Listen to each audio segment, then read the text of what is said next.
আমরা তো সোশ্যাল মিডিয়াতে অ্যাক্টিভ না হলে এই ফাদার্স ডে মাদার্স ডে বলে আলাদা কিছু আছে এটা জানতে পারতামই না। আমরা তো আগে এসব বিষয়ে জানতামই না, আর যখন থেকে জানতে পেরেছি আমার এটাই মনে হয় যে বা মা বাবার জন্য কখনো আলাদা করে দিন হয় না, মায়েদের রোজই দিন, বাবাদেরও রোজই দিন।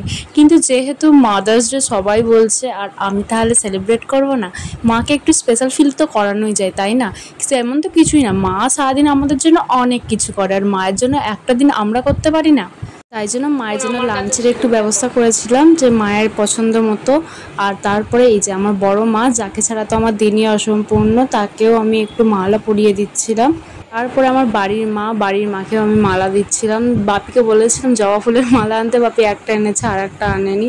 যাই হোক, সেই সব তো গেল। মায়ের দুপুরের লাঞ্চটাও মায়ের খুব পছন্দ হয়েছে। আর তারপরে এই যে ছোটো কেকটা আমি নিয়ে এসেছিলাম মিয়ামোড়ে থেকে। আর বেশি বড় কেক নিয়ে নিই, কারণ এই গরমে এমনিতেই মিষ্টি জিনিস কেউ খেতে চাইছে না। আর মা তো এতেই খুশি, মায়ের মুখের হাসিটা দেখলে তোমরা বুঝতে পারবে যে মা কতটা খুশি। এটা খাওয়ার পর না মা বলেছিল যে কেকটা নাকি খুবই সুন্দর। এতদিন ধরে মিয়ামোড়ে থেকে কেক আনছি, প্রথমবার আমি শুনলাম যে এই কেকটা নাকি মায়ের খেতে সব থেকে ভালো লেগেছে। যাই হোক, তারপর আমি এই লেদার্স থেকে ব্যাগটা এনেছিলাম মায়ের জন্য, সকালে বেরিয়েছিলাম। আর এই ব্যাগটাও মায়ের অনেক পছন্দ হয়েছে। তোমরাও জানিও কেমন হয়েছে। আর মায়ের থেকে আমি একটা মিষ্টি আমি খেয়ে নিলাম, আর আমিও মাকে একটা মিষ্টি আমি দিয়ে দিলাম। তো এখন টাটা।